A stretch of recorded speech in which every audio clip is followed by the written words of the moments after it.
மயிலாடுதுறை மாவட்டம் சீர்காழியில் நடைபெற்ற போதைப்பொருள் தடுப்பு விழிப்புணர்வு மாரத்தான் போட்டியில் 1000க்கும் மேற்பட்ட மாணவ மாணவிகள் கலந்து கொண்டனர். சீர்காழி புத்தூர் பகுதியில் தொடங்கி தமிழிசை மூவர் மணி மண்டபம் வரை 8 கிலோமீட்டர் தொலைவிற்கு இந்த மாரத்தான் ஓட்டம் நடைபெற்றது. மாவட்ட காவல் கண்காணிப்பாளர் தொடங்கி வைத்த இந்த மாரத்தான் போட்டியில் சீர்காழி பகுதியைச் சேர்ந்த பள்ளி மற்றும் கல்லூரி மாணவ மாணவிகள் 1000க்கும் மேற்பட்டோர் பங்கேற்றனர்.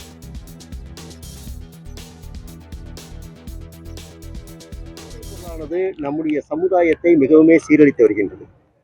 அதனை முற்றிலுமாக அகற்றுவதற்காக மாண்புமிகு தமிழக முதலமைச்சர் அவர்கள் பல்வேறு நடவடிக்கைகளை மேற்கொண்டு வருகின்றார்.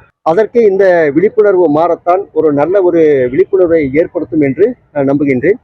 போதைப்பொருள் பழக்கத்தை நாம் அடியோடு அனைவரும் வெறுத்து ஒதுக்க வேண்டும்.